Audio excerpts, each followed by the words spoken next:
നമുക്ക് പ്രാർത്ഥിക്കാം. കർത്താവേ, ഈ ദിവസം ഞങ്ങൾക്ക് വേർതിരിച്ച് തന്നതിനായിട്ട് നിനക്ക് സ്തോത്രം. വചനം നിൻ്റേതാകുന്നുവല്ലോ. നിൻ്റെ വചനം നീ ഉദ്ദേശിക്കുന്ന രീതിയിൽ ഞങ്ങൾക്ക് മനസ്സിലാക്കി തരണമേ. ഞങ്ങളുടെ ഹൃദയങ്ങളെ അതിന് തുറക്കണമേ. വചനം സംസാരിക്കുന്ന അടിയൻ്റെ നാവിനെ നിയന്ത്രിക്കണമേ. വചനത്തെ ഉൾക്കൊള്ളുവാൻ അത് ശ്രവിക്കുന്ന ഓരോരുത്തരുടെയും ഹൃദയങ്ങളെ നീ തുറക്കണമേ. യേശു മൂലം അപേക്ഷിക്കുന്ന കൃപയോടെ കേൾക്കണമേ.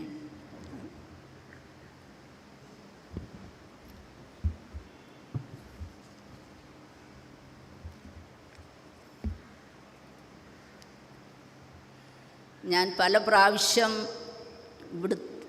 ഈ പള്ളിയിലെ ആരാധനയിൽ സംബന്ധിച്ചിട്ടുണ്ട്.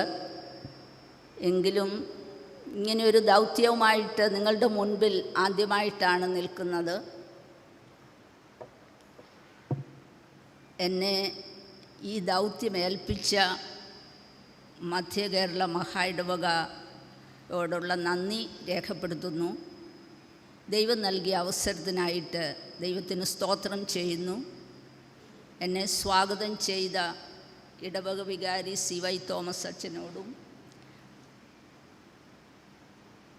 വിമൻസ് ഫെലോഷിപ്പിൻ്റെ ഭാരവാഹികളോടും ഈ സഭയിലെ മറ്റ് ജനങ്ങളോടുമൊക്കെ പ്രത്യേകം നന്ദി അർപ്പിക്കുന്നു. ഇന്ന് ആശാഭവൻ സൺഡേ ആയിട്ട് ഈ പള്ളിയിൽ ആഘോഷിക്കുകയാണല്ലോ. ആശാഭവൻ എന്നത് പലതരത്തിലും വിഷമങ്ങൾ അനുഭവിച്ചിരുന്ന, ശാരീരികവും മാനസികവുമായിട്ട് വിഷമങ്ങൾ അനുഭവിച്ചിരുന്ന ആളുകളെ ഹെൽപ്പ് ചെയ്യുന്നതിനായിട്ട് യുവജന പ്രസ്ഥാനം, മഹായിടവകയുടെ യുവജന പ്രസ്ഥാനം ആരംഭിച്ച ഒരു പ്രൊജക്റ്റായിരുന്നു. 1998 ഇത് ആരംഭിക്കുന്നത്. എന്നാൽ എന്തുകൊണ്ടോ അവർക്കത് മുന്നോട്ട് കൊണ്ടുപോകുവാൻ സാധിച്ചില്ല. അപ്പോൾ അത് വിമൻസ് ഫെലോഷിപ്പ് ഏറ്റെടുത്തു. കോട്ടയത്തൊരു ഡേ കെയർ സെൻ്ററായിട്ട് നടത്തി. അതിനുശേഷം കാണക്കാരിയിലേക്ക് അത് മാറ്റി 2009 റെസ്പൈറ്റ് കെയർ സെൻ്ററായിട്ട് നടത്തി. ഇപ്പോഴത് ഒരു സ്പെഷ്യൽ സ്കൂളായിട്ട് നടത്തുന്നു. ഡിസേബിൾഡായിട്ടുള്ള ആൾക്കാരെ സഹായിക്കുന്നതിന് വേണ്ടിയാണ്. അവർക്ക് ഹെൽപ്പ് ചെയ്യണമെങ്കിൽ മെയിനായിട്ടും തൊഴിലധിഷ്ഠിത പരിചരണം കൊടുക്കണം. അതുകൊണ്ട് ഒക്യുപേഷൻ തെറാപ്പിയിലും മറ്റുമായിട്ടുള്ള പല പ്രവർത്തനങ്ങളും അവിടെ നടക്കുന്നുണ്ട്. അതിൽ പലരും ഇൻവോൾവാണ്. ടീച്ചേഴ്സ്, ഒക്യുപേഷൻ തെറാപ്പി ചെയ്യുന്നവർ, അതിൽ പഠിക്കുന്നവർ, അതുപോലെ തന്നെ അവരെ സഹായിക്കുന്നവരും പ്രാർത്ഥിക്കുന്നവരും. അവർക്ക് ഭക്ഷണം കൊടുക്കണം, സാലറി കൊടുക്കണം. ഇതിനൊക്കെയായിട്ട് ഏകദേശം 7000 രൂപ പെർ ഡേ ആണ് ചിലവായിട്ട് കൂട്ടുന്നത്. നമ്മുടെയൊക്കെയും ഫൈനാൻഷ്യൽ ഹെൽപ്പും അതുപോലെ തന്നെ പ്രാർത്ഥനയും അവർ ആവശ്യപ്പെടുന്നുണ്ട്. ആശാഭവൻ സൺഡേ ആയിട്ട് നമ്മൾ ആഘോഷിക്കുമ്പോൾ നമ്മുടെ പ്രാർത്ഥന പ്രത്യേകം ആ ദിശയിലേക്ക് പോകട്ടെ.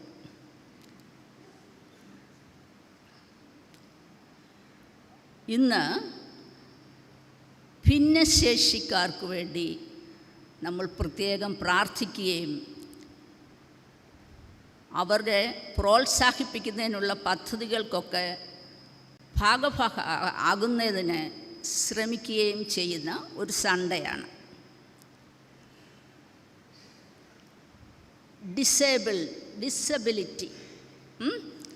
ഡിസബിലിറ്റി 16% ആൾക്കാർക്ക് ലോകത്തിൽ ഡിസബിലിറ്റി ഉള്ളതായിട്ടാണ് WHO ഒരു കണക്ക്. ഇന്ത്യയിൽ 4.52 ആൾക്കാർക്ക് ഡിസബിലിറ്റി ഉണ്ട്. ഡിസബിലിറ്റി എന്ന് പറഞ്ഞാൽ ശാരീരികവും മാനസികവും ബൗദ്ധികവും അതുപോലെ തന്നെ സെൻസറി ആയിട്ടുള്ള വൈകല്യങ്ങൾ. എന്നാൽ ഈ ഡിസേബിൾഡ് എന്നുള്ള വാക്ക് ഇപ്പോൾ നമ്മൾ സാധാരണ ഉപയോഗിക്കാറില്ല. കാര്യം ഡിസേബിൾഡ് ആയിട്ടുള്ള ആൾക്കാരെന്ന് പറഞ്ഞാൽ അവർക്ക് യാതൊരു എബിലിറ്റിയുമില്ല. എന്നാൽ ഇന്ന് അങ്ങനെയല്ല. അവർ പലരിതിലും നൈപുണ്യമുള്ളവരാണ്. ഓരോ ഫീൽഡിലും അവർക്കുള്ള നൈപുണ്യം മനസ്സിലാക്കി അവരെ സഹായിക്കേണ്ടതാണ്. അതുകൊണ്ട് ഡിസേബിൾഡ് എന്നുള്ള വാക്ക് സാധാരണ ഉപയോഗിക്കാറില്ല. ഡിഫറൻ്റ്ലി ഏബിൾഡ്, അങ്ങനെയാണ് ഭിന്നശേഷി എന്നുള്ള വാക്ക് വന്നത്. ഈ ഭിന്നശേഷിക്കാരുടെ കാര്യം പറയുമ്പോൾ എന്തിനാണ് ഇങ്ങനെ ഒരു വൈകല്യമുള്ള കൂട്ടരെ സൃഷ്ടിച്ചത്? പണ്ടൊക്കെ വിശ്വസിച്ചിരുന്നത് ഇതൊരു ശാപമാണെന്നാണ്. വികലത, വൈകല്യം, മാതാപിതാക്കൾ ചെയ്ത ഏതോ തെറ്റുകൊണ്ട് കുഞ്ഞുങ്ങൾക്കുണ്ടാകുന്ന ഒരു ശിക്ഷ. എന്നാൽ യേശുക്രിസ്തു മനസ്സിലാക്കി കൊടുത്തു, ഇതൊരു ശാപമല്ല. ക്രിസ്റ്റീന മിനാക്കി എന്ന സെറിബ്രൽ പാൾസി ഉള്ള അമേരിക്കയിലെ ഒരു എഡ്യൂക്കേഷണലിസ്റ്റ് അവർ പറയുന്നു, disability is not a defect. നമ്മുടെ എലിഗൻ്റ് ഡിസൈനറായ ദൈവം തൻ്റെ സൃഷ്ടിയിൽ സൃഷ്ടിച്ച ഒരു ഗ്രൂപ്പാണ്. ദൈവം ഓരോ സൃഷ്ടിയെയും സൃഷ്ടിച്ച സമയത്ത്, ഉൽപ്പത്തി പുസ്തകത്തിൽ പറയുന്ന ആദിയിൽ ആകാശവും ഭൂമിയിൽ സൃഷ്ടിച്ചു എന്നുള്ള ആ പരമ്പര തുടങ്ങുമ്പോൾ ദൈവത്തിൻ്റെ ഓരോ സൃഷ്ടിയും കഴിഞ്ഞ് താൻ സൃഷ്ടിച്ച സൃഷ്ടിയിൽ നന്മയെ കണ്ടു ദൈവം സന്തോഷിച്ചു. ഇന്ന് ഭൂമിയിൽ എവിടെ നോക്കിയാലും ഏതൊന്നിനെ കണ്ടാലും അതിലൊരു നന്മയുണ്ടെന്ന് നമ്മൾ മനസ്സിലാക്കണം. ആ നന്മയെ മനസ്സിലാക്കി അതിനെ ഉൾക്കൊള്ളുവാൻ നമുക്ക് കഴിയണം. ഒന്നിനെയും നമുക്ക് തള്ളിക്കളയുവാൻ പറ്റുകയില്ല. അപ്പോൾ ഈ വൈകല്യമെന്ന് പറയുന്നത് ദൈവത്തിൻ്റെ ശക്തി പ്രദർശിപ്പിക്കുന്ന ഒന്നാണ്. ബലഹീനത അത് ദൈവം ശക്തിമാനാണെന്ന് കാണിക്കുന്നതാണ്. നമ്മളൊക്കെയും ബൈബിൾ വായിക്കുമ്പോൾ 2 കൊരിന്ത്യരിൽ അപ്പോസ്തലനായ പൗലോസിൻ്റെ ഒരു വൈകല്യത്തെക്കുറിച്ച് പറയുന്നുണ്ട്. ദൈവത്തോട് ആ വൈകല്യം നീക്കിത്തരണേ എന്ന് പ്രാർത്ഥിച്ചപ്പോൾ ദൈവം കൊടുത്ത മറുപടി, നീ പേടിക്കേണ്ട, എൻ്റെ കൃപ നിനക്ക് മതി, എൻ്റെ ശക്തി ബലഹീനതയിൽ തെളിഞ്ഞു വരുന്നു. സോ മനുഷ്യൻ്റെ ബലഹീനതയിൽ ദൈവത്തിൻ്റെ ശക്തിയുണ്ട് എന്ന് പറഞ്ഞാൽ ദൈവം ശക്തനാണെന്ന് കാണിച്ചു തരുവാനായിട്ടാണ് ബലഹീന മനുഷ്യനെ ദൈവം ഉപയോഗിക്കുന്നത്. അതിൻ്റെ ബെസ്റ്റ് എക്സാമ്പിളാണ് ബൈബിളിൽ പറഞ്ഞിരിക്കുന്ന മോശയുടെ കഥ. മോശ എന്ന ബലഹീനനെ ദൈവം തിരഞ്ഞെടുത്തത് വലിയൊരു ദൗത്യത്തിന് വേണ്ടിയാണ്. നമുക്കൊക്കെയും വളരെ അതിശയം തോന്നും. വിക്കനായ മോശയെ വളരെ ശക്തനായ ഫറവോൻ്റെ കയ്യിൽ നിന്നും വലിയൊരു ജനസമൂഹത്തെ വിടുവിക്കുന്നതിനായിട്ട് ദൈവം ഉപയോഗിച്ചു. മോശ പല ഒഴിവഴികളും പറഞ്ഞു, എനിക്ക് പറ്റുകയില്ല, ഞാൻ വിക്കനാണ്, ഞാൻ എങ്ങനെ സംസാരിക്കും, ഫറവോൻ്റെ അടുത്ത് ഞാൻ എങ്ങനെ പോകും, ഞാൻ എങ്ങനെ ഫറവോനെ വിശ്വസിപ്പിക്കും എന്നൊക്കെ പറഞ്ഞപ്പോൾ ദൈവം പറയുന്നു, നീ ഭയപ്പെടേണ്ട, മനുഷ്യന് വാ കൊടുത്തതാര്? ഊമനെയും കാഴ്ചയുള്ളവനെയും കുരുടനെയും ഒക്കെ സൃഷ്ടിച്ചതാര്? യഹോവയായ ഞാനാകുന്നു. അതുകൊണ്ട് നീ പോക, നിൻ്റെ വായോടുകൂടെ ഞാനിരിക്കും, നിനക്ക് പറയേണ്ടത് ഞാൻ പറഞ്ഞു തരും. അങ്ങനെയാണ് മോശ അതിന് ഒരുമ്പെടുന്നത്. മോശ വലിയൊരു സമൂഹത്തെയും കൊണ്ട്, ഇസ്രായേൽ ജനങ്ങളെയും കൊണ്ട് മരുഭൂമിയിൽ കൂടി കടന്നുപോയതും പലതരത്തിലുള്ള അതിശയങ്ങൾ പ്രവർത്തിച്ചതും അതുപോലെ തന്നെ പലതരത്തിലുള്ള കഷ്ടതകൾ അവർക്ക് വഴിയിലുണ്ടായപ്പോഴൊക്കെ അതിനെയൊക്കെയും തരണം ചെയ്യുവാനുള്ള കൃപ ദൈവം കൊടുത്തു. അപ്പോൾ ബലഹീനതയിൽ ശക്തി നൽകുന്ന ദൈവത്തിൻ്റെ ശക്തിയെ കാണിക്കുവാനാണ് ഇന്ന് ബലഹീനരായ ഒരു കൂട്ടരെ ദൈവം ഉപയോഗിക്കുന്നത്. ഇങ്ങനെ എത്രയോ ബലഹീനരെ ദൈവം ലോകപ്രശസ്തരാക്കിയിട്ടുണ്ട്. അതിൽ 2-3 എക്സാമ്പിൾ ഞാൻ എടുത്തിരിക്കുന്നത്. ഒന്ന്, ക്ലാസ് 6 ICSE പുസ്തകത്തിലെ ഇംഗ്ലീഷ് റീഡറിൽ ഒരു ലെസൺ ഉണ്ടായിരുന്നു, ഇപ്പോഴുണ്ടോ എന്ന് എനിക്കറിയില്ല. A doctor in a wheelchair. അത് CMC വെല്ലൂരിലെ പ്രശസ്തയായ ഒരു വനിതാ ഡോക്ടറുടെ കഥയാണ്. Doctor Mary Varghese. അവർ MBBS പഠിച്ചിരുന്ന സമയത്ത് കോളേജിൽ നിന്ന് ടൂറിന് പോയപ്പോൾ ബസ് ആക്സിഡൻ്റ് ഉണ്ടായി, സ്പൈനൽ കോഡ് ഇഞ്ചുറി ഉണ്ടായി, അരയ്ക്ക് താഴെ മുഴുവൻ തളർന്നു പോയി. അവർ പല സർജറിയും അവർക്ക് വേണ്ടി വന്നു. കംപ്ലീറ്റ് സുഖമായില്ല, എങ്കിലും വീൽ ചെയറിലിരിക്കാമെന്നുള്ള നിലയിലായി. അവർ തിരിച്ചു വന്നപ്പോൾ അവരുടെ മനസ്സിൽ ഒരു പ്രത്യേക ആശയം തോന്നി. എന്നെപ്പോലെ തന്നെ ഇതിൽ കഷ്ടത അനുഭവിക്കുന്ന പലരും കാണും. അവരെ രക്ഷിക്കേണ്ടത് എൻ്റെ കടമയാണ്. അതിനുവേണ്ടി ഉണ്ടായ ആശയമാണ് PMR department, physical medicine and reconstruction and rehabilitation. അത് ഇന്ത്യയിൽ ആദ്യമായിട്ട് ആരംഭിക്കുന്നത് വെല്ലൂരിലാണ്. സ്പൈനൽ കോഡ് ഇഞ്ചുറി പറ്റിയിട്ടുള്ള ഓരോരുത്തരുടെയും അവരുടെ റീഹാബിലിറ്റേഷനായിട്ടുള്ള പ്രവർത്തനങ്ങളും ഫിസിയോതെറാപ്പിയും ഒക്കെ നടക്കുന്നു. എത്രയോ ആളുകൾ സുഖം പ്രാപിച്ചിട്ടുണ്ട്. എനിക്ക് തന്നെ അറിയാം, ഞാൻ പഠിപ്പിച്ച ഒരു സ്റ്റുഡൻറ്റ് പിന്നീട് അവൻ ബാംഗ്ലൂരിൽ എൻജിനീയറിങ്ങിന് പഠിക്കുന്ന സമയത്ത് 4 നിലയുടെ മണ്ടയിൽ നിന്ന് ആരോ താഴെയിട്ട് സ്പൈനൽ കോഡ് ഇഞ്ചുറി പറ്റി. ആകെപ്പാട് ഞങ്ങൾ അവനെ ചെന്ന് കാണുമ്പോൾ ഒരു ചുരുണ്ട വെറും ഒരു ഗോള് പോലിരുന്നു. കൈ ചുരുണ്ട്, ഒട്ടും അനങ്ങാൻ വയ്യ, കാല് ചുരുണ്ട്, സംസാരിക്കാനുള്ള കഴിവില്ല. അങ്ങനെയുള്ള ആ കുട്ടിയെ ഒരു 6 മാസത്തെ റീഹാബിലിറ്റേഷനും റീകൺസ്ട്രക്ഷൻ തെറാപ്പിയും ഒക്കെ കഴിഞ്ഞ് അവൻ തിരിച്ചു വന്ന് എൻജിനീയറിങ് കംപ്ലീറ്റ് ചെയ്തു. വേറൊരു ബലഹീനയെ ലോകപ്രശസ്തയാക്കിയ വേറൊരു ബലഹീനയാണ് ഹെലൻ കെല്ലർ. 19-ാം നൂറ്റാണ്ടിലെ ഏറ്റവും പ്രശസ്തരായ 2 ആൾക്കാരുടെ പേര് പറയുന്നത്, ഒന്ന് നെപ്പോളിയനും മറ്റൊന്ന് ഹെലൻ കെല്ലറുമാണ്.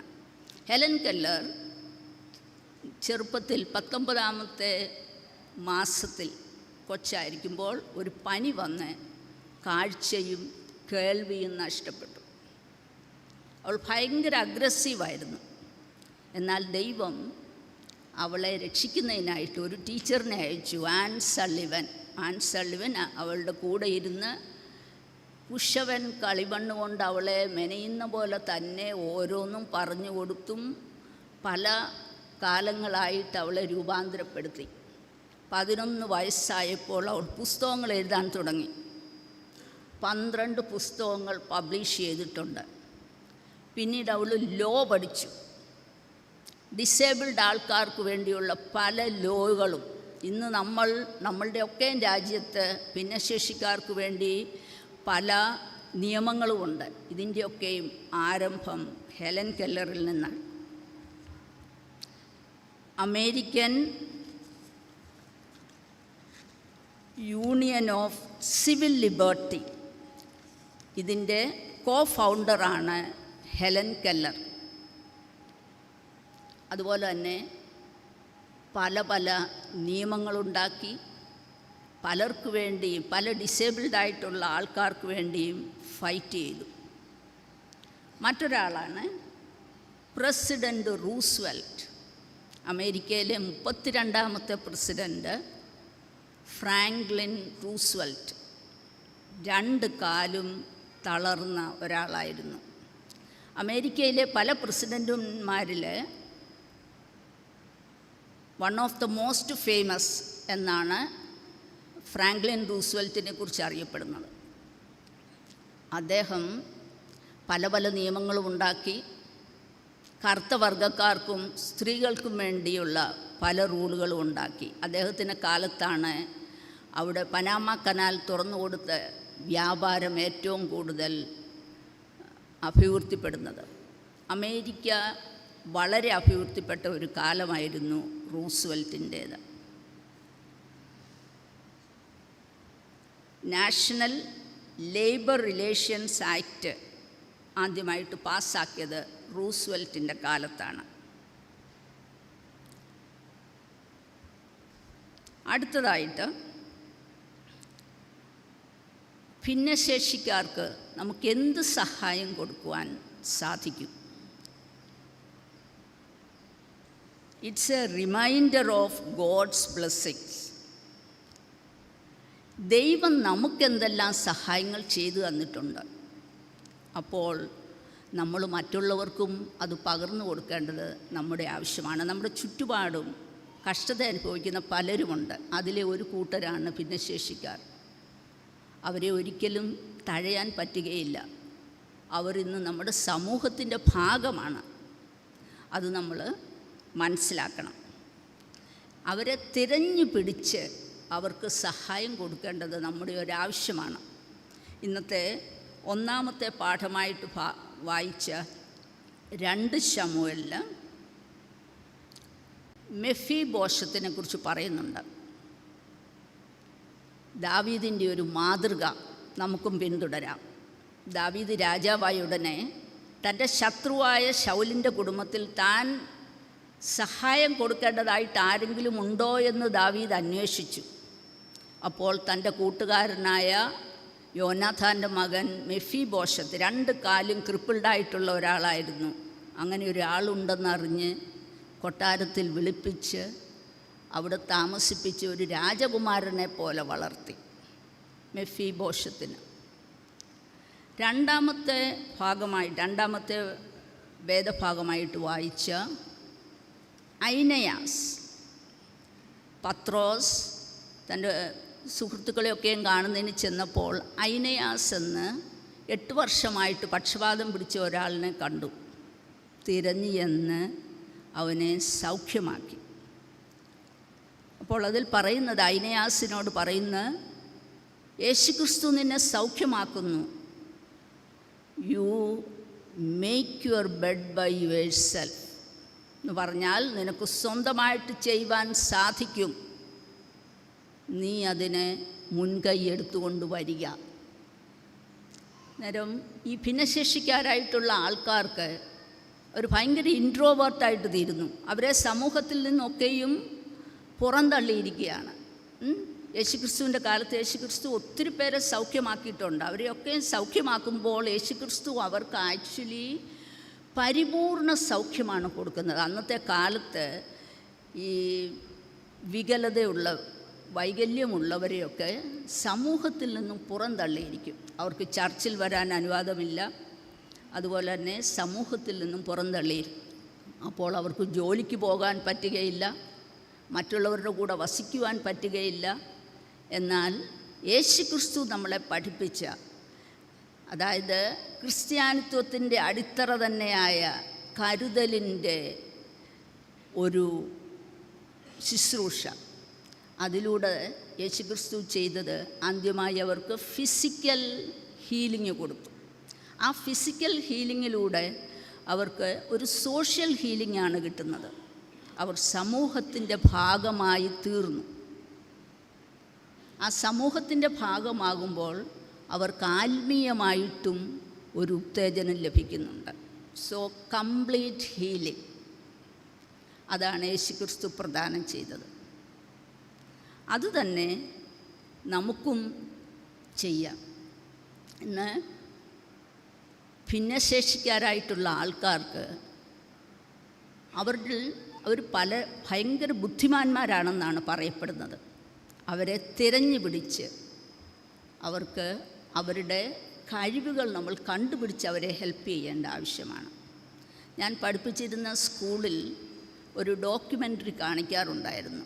അത് സാധാരണ കൊച്ചുകുട്ടികൾക്കുണ്ടാകുന്ന ഒരു വലിയൊരു വൈകല്യമാണ് ഡിസ്ലെക്സിയ. കുട്ടികൾക്ക് സ്ലോ ലേണിംഗ്, പഠിക്കാൻ ഇച്ചിരി സ്ലോ ആയിരിക്കും, പഠിത്തത്തിൽ തീരെ ശ്രദ്ധയില്ല. അന്നേരം പേരൻസ് ഓർത്തിരിക്കുന്നത് അവരുടെ മടി കൊണ്ടാണെന്നാണ്.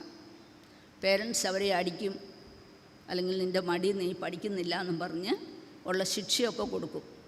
എന്നാൽ ഇത് പേരൻസിനെ മനസ്സിലാക്കി കൊടുക്കുന്നതിനും അവരുടെ കഴിവുകളെ അറിഞ്ഞ് അത് പുറത്തു കൊണ്ടുവന്ന് അതിന് റെക്കഗ്നീഷൻ കൊടുക്കേണ്ടത് ആവശ്യമാണെന്നുള്ളത് മനസ്സിലാക്കി കൊടുക്കുന്നതിനുമായിട്ട് ഒരു ഡോക്യുമെൻ്ററി ഇറങ്ങിയതാണ് താരേ സമീൻ പർ. നിങ്ങളിൽ പലരും ചിലപ്പോൾ അത് കണ്ടിരിക്കാം. ഒരു ചെറിയൊരു മൂവിയാണ്. ഒരു ഡിസ്ലെക്സിയ ഉള്ള ഒരു ബാലൻ്റെ കഥയാണ്. ആ കുട്ടി ഒരു വെൽ ടു ഡു ഫാമിലിയിൽ നിന്നുള്ളതാണ്. അവൻ്റെ ബ്രദർ പഠിക്കാൻ വളരെ മിടുക്കനാണ്, കൊച്ചുകുട്ടിയാണ്. ഈ കുട്ടി സ്കൂളിൽ പോയാൽ യാതൊരു ശ്രദ്ധയുമില്ല. ടീച്ചർ എന്തോ ഒക്കെ പഠിപ്പിക്കും, ഇവൻ വെളിയിലോട്ട് നോക്കിയിരുന്ന പൂക്കളും പക്ഷികളും ഒക്കെ എന്തൊക്കെ ചെയ്യാമെന്ന് നോക്കിയിരുന്ന് ചിരിക്കും. ഇടയ്ക്ക് കൈറ്റുണ്ടാക്കും, അല്ലെങ്കിൽ ആരോ ഉണ്ടാക്കി ഇങ്ങനെ വിട്ടുകൊണ്ടിരിക്കും. അക്ഷരങ്ങൾ നോക്കുമ്പോൾ അക്ഷരങ്ങൾ ഡാൻസ് കളിക്കുന്നതായിട്ടാണ് അവൻ കാണുന്നത്. അതുപോലെ തന്നെ അക്ഷരങ്ങളെ ശരിക്കായിട്ട് വിവേചിച്ചറിയാനും അവന് പറ്റുകയില്ല. എ എന്നുള്ള അക്ഷരം ബി എന്നുള്ള ആൽഫബറ്റ് ഡി ആയിട്ട് എഴുതും, ഡി ബി ആയിട്ട് എഴുതും. അത് തമ്മിലുള്ള വ്യത്യാസം അറിയത്തില്ല. സി എഴുതുമ്പോൾ തിരിച്ചെഴുതും, വി എഴുതുമ്പോൾ തല തിരിച്ചെഴുതും. അക്ഷരങ്ങൾ ശരിക്കറിയത്തില്ല, വായിക്കുവാൻ ബുദ്ധിമുട്ടാണ്. കുറേ ആയപ്പം സ്കൂളുകാർ പറഞ്ഞു ഇവനെ ഇവിടെ പഠിപ്പിക്കുവാൻ പറ്റുകയില്ല. പേരൻസിനത് വളരെ വിഷമമായി. ദൂരെയുള്ളൊരു സ്ഥലത്ത് ബോർഡിംഗ് സ്കൂളിൽ അവനെ വിടുവാൻ തീരുമാനിച്ചു. അവനാവുന്ന പറഞ്ഞ് എന്നെ വിടരുതേ, എനിക്ക് അച്ഛനെയും അമ്മയും കാണാനൊക്കുകയല്ലോ, വല്ല കാലത്തുമേ കാണത്തുള്ളല്ലോ. പക്ഷേ അവർ പറഞ്ഞു ഒക്കത്തില്ല, നീ അവിടെ പോയി ബോർഡിംഗ് സ്കൂളിൽ നിൽക്കുമ്പോൾ നീ പഠിക്കും. അവിടെ അവനെ വിട്ടു. അവിടെയും തഥൈവ. അവന് പഠിത്തത്തിൽ യാതൊരു ശ്രദ്ധയുമില്ല. ഞാനൊരു ടീച്ചറായിരുന്നുകൊണ്ടറിയാം, ടീച്ചേഴ്സിനാണെങ്കിലും സിലബസ് തീർക്കണം. അവർക്ക് ഈ വൈകല്യമുള്ള കുട്ടികളുടെ തന്നെ അവരിൽ തന്നെ കോൺസെൻട്രേറ്റ് ചെയ്യാൻ പറ്റുകയില്ല. ഇവൻ യാതൊന്നും പഠിക്കുകയുമില്ല, എല്ലാ എക്സാമിനും തോറ്റാണ് വരുന്നത്. അപ്പോൾ അവിടുത്തെ പ്രിൻസിപ്പലും വിളിച്ചു പറഞ്ഞു ഇവനെ ഇവിടെ പഠിപ്പിക്കുവാൻ പറ്റുകയില്ല. പേരൻസ് ആകെ വിഷമിച്ചു. അപ്പോഴാണ് ആ സ്കൂളിൽ ഒരു ഡ്രോയിങ് മാസ്റ്റർ വരുന്നത്. ആ ഡ്രോയിങ് മാസ്റ്റർ പ്രിൻസിപ്പലിനോട് പറഞ്ഞു കുറച്ച് ദിവസത്തേക്ക് ഇവനെ എൻ്റെ കൂടെ വിടുക, ഞാൻ അവനെ അഭ്യസിപ്പിക്കാം, അവനെ ഒരു മിടുക്കനായ കുട്ടിയാക്കി ഞാൻ നിങ്ങൾക്ക് തിരിച്ചു തരാം. അങ്ങനെ പ്രിൻസിപ്പൽ സമ്മതിച്ച് അവനെ ഈ ഡ്രോയിങ് മാസ്റ്ററിനെ ഏൽപ്പിക്കുന്നു. ആ ഡ്രോയിങ് മാസ്റ്റർ പ്രത്യേകം ശ്രദ്ധിച്ചപ്പോൾ ഇവൻ ഇടയ്ക്കിടയ്ക്ക് ക്ലാസ്സിലിരുന്ന് ടീച്ചർ പഠിപ്പിക്കുമ്പോൾ ഇവൻ പടം വരയ്ക്കുക, നല്ല രസമായിട്ട് പടം വരയ്ക്കും. അത് അയാളെ പ്രോത്സാഹിപ്പിച്ച് ഇവനെ അടുത്ത് വിളിച്ചിരുത്തി ഇവനോട് കഥകൾ പറഞ്ഞ് ഇവൻ്റെ വിഷമങ്ങളൊക്കെ മനസ്സിലാക്കി ഇവൻ്റെ ആ പടം വരയ്ക്കുവാനുള്ള കഴിവിനെ വികസിപ്പിച്ചു. അവന് റെക്കഗ്നീഷൻ കിട്ടുന്നുണ്ടെന്നറിഞ്ഞപ്പോൾ അവൻ പഠിത്തത്തിലും കുറച്ചൊക്കെ ശ്രദ്ധിക്കാൻ തുടങ്ങി. എന്നിട്ട് അവൻ്റെ നല്ലൊരു ഡ്രോയിങ് ആ വർഷത്തെ സ്കൂൾ മാഗസിനിൽ ഫ്രണ്ട് പേജിൽ അവൻ്റെ ഡ്രോയിങ്ങും ബാക്ക് സൈഡിൽ അവൻ്റെ ഫോട്ടോയുമായിട്ട് ഇറങ്ങി. അതോടുകൂടി അവൻ്റെ രൂപമേ മാറി. അതുവരെ യാതൊരു ശ്രദ്ധയുമില്ലാതിരുന്ന കുട്ടി പഠിത്തത്തിൽ ശ്രദ്ധിക്കാൻ തുടങ്ങി. അങ്ങനെ ഒരു ഡിഫറെൻറ്റ് ഫിഗറായിട്ട് മാറി. എനിക്ക് തന്നെ അറിയാവുന്ന പലരുണ്ട്, ഡിസ്ലെക്സിയ ഉള്ള പലരും. അവർക്ക് ചെറിയ റെക്കഗ്നീഷൻ കിട്ടിക്കഴിയുമ്പോൾ അവർ മാറി മിടുക്കരായിട്ട് വരുന്നത്. ഇത് മനസ്സിലാക്കിക്കുന്നതിന് വേണ്ടി ഉള്ള ഡോക്യുമെൻ്ററിയാണിത്. അതുപോലെ തന്നെ വേറൊരു അസോസിയേഷനുണ്ട്, കൈ രണ്ടും സ്വാധീനമില്ലാത്തവർ, കൈ ഇല്ലാത്തവർ മെയിൻലി. അവർ ചുണ്ടിലോ കാലിൻ്റെ വിരലുകൾക്കിടയിലോ ബ്രഷ് വെച്ച് നന്നായിട്ട് പടം വരയ്ക്കും. അതിന് പറയുന്നത് mouth and foot peoples association. Mouth and foot peoples association. അവർ പടം വരച്ച് പെയിൻ്റൊക്കെ ചെയ്ത് അത് പാക്കറ്റുകളിലാക്കി വിൽക്കും. അങ്ങനെ ഞങ്ങൾക്കും അത് വരാറുണ്ടായിരുന്നു. എന്നിട്ട് നമ്മൾ എന്തെങ്കിലും ഹെൽപ്പ് അവർക്ക് അയച്ചു കൊടുക്കും. അത് കണ്ടാൽ നമ്മൾ അതിശയിച്ചു പോകും. സുന്ദരമായ പെയിൻറ്റിങ്. അപ്പോൾ ഈ വൈകല്യമുള്ളവരുടെ തന്നെ അവരുടെ ഓരോ ഫീൽഡിലെ മറ്റൊരു ഫീൽഡിലെ അവരുടെ നൈപുണ്യം നമ്മൾ മനസ്സിലാക്കി അവരെ ഹെൽപ്പ് ചെയ്യേണ്ടതാണ്. അങ്ങനെ അവരെ മുഖ്യധാരയിലേക്ക് കൊണ്ടുവരുവാൻ നമ്മൾക്ക് സാധിക്കും. മറ്റൊന്ന്, അവരെ ഏത് രീതിയിൽ ഹെൽപ്പ് ചെയ്യാം. അവർക്ക് ജീവിത സന്ധാരണത്തിനുള്ള ഒരു മാർഗമുണ്ടാക്കി കൊടുക്കണം. ഇന്ന് നമുക്ക് കാണാം, ചെറിയ ചെറിയ ജോലികളിലൊക്കെ ഇന്ന് ഭിന്നശേഷിക്കാരെ ഉൾപ്പെടുത്തിയിട്ടുണ്ട്. ചിലയിടത്ത് പാർക്കിംഗ് ലോട്ട്സിലൊക്കെ കാണാം, ലോട്ടറി വിൽപ്പനയിൽ കാണാം. ഇന്ന് IAS ഉദ്യോഗസ്ഥന്മാർ തന്നെയുണ്ട്, ബ്ലൈൻഡ് IAS ഉദ്യോഗസ്ഥർ. ഇന്ത്യയിൽ ആദ്യമായിട്ട് ഒരു ബ്ലൈൻഡ് വനിത IASകാരിയാകുന്നത് പ്രാഞ്ചൽ പാട്ടീൽ, മഹാരാഷ്ട്രയിൽ നിന്നുള്ള. അവരെക്കുറിച്ച് പറയുന്നത് അവർ വളരെ നന്നായിട്ട് തൻ്റെ കർത്തവ്യം നിർവഹിക്കുന്ന ഒരാളാണ്. ബീഹാറിൽ നിന്ന് രവി രാജ് IASകാരനാണ്. ഇന്ന് പല നിയമങ്ങളുമുണ്ട് ഇവരെയൊക്കെ ഹെൽപ്പ് ചെയ്യുന്നതിനായിട്ട്. 1996 ഒരു നിയമമുണ്ടായി, പേഴ്സൺസ് വിത്ത് ഡിസബിലിറ്റി ആക്ട്. അത് ഡിസബിലിറ്റിയിലെ ഏതൊക്കെ വിഭാഗക്കാരെയാണ് തിരഞ്ഞെടുത്ത് ഹെൽപ്പ് ചെയ്യാൻ പറ്റുക എന്നുള്ള ഒരു ആക്റ്റാണ്. പിന്നീട് അത് കുറേ കൂടെ ഡെവലപ്പ് ചെയ്ത് right of persons with disability act എന്നുണ്ടാക്കി.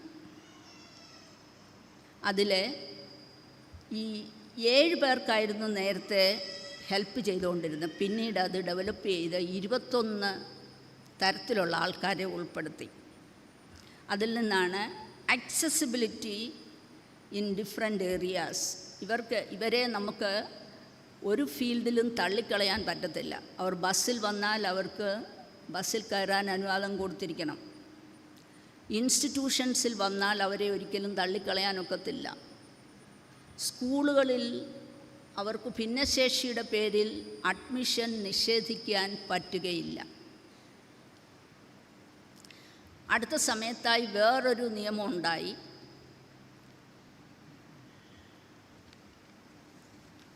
അത് UPSC എക്സാംസിൽ, അതായത് റൈറ്റിംഗ് ക്രാമ്പുള്ളവർക്ക് ഇപ്പോൾ സ്ക്രിബിൾ ചെയ്യാനുള്ള അനുവാദമുണ്ട്. അതുപോലെ കഴിഞ്ഞ മെയ് 29 വേറൊരു നിയമം വന്നു. എയ്ഡഡ് സ്കൂളുകളിൽ 4% ടീച്ചേഴ്സിൻ്റെ പോസ്റ്റ് ഭിന്നശേഷിക്കാരായ ടീച്ചേഴ്സിന് വേണ്ടി മാറ്റിവെക്കണം. ഇങ്ങനെ പലതരത്തിലുമുള്ള നിയമങ്ങളുണ്ടെങ്കിലും പലരും ഇത് മനസ്സിലാക്കിയിട്ടില്ല. പലരും വായിക്കാറില്ല, മനസ്സിലാക്കാറില്ല. അവർക്കതിനുള്ള റൈറ്റുണ്ട്. അതവർക്ക് മനസ്സിലാക്കി കൊടുക്കാനുള്ളൊരു കടമയും നമുക്കുണ്ട്. ഹന്ന ആലീസ് സൈമൺ എന്നൊരു കുട്ടിയെക്കുറിച്ച് ഞാൻ കേട്ടിട്ടുണ്ട്.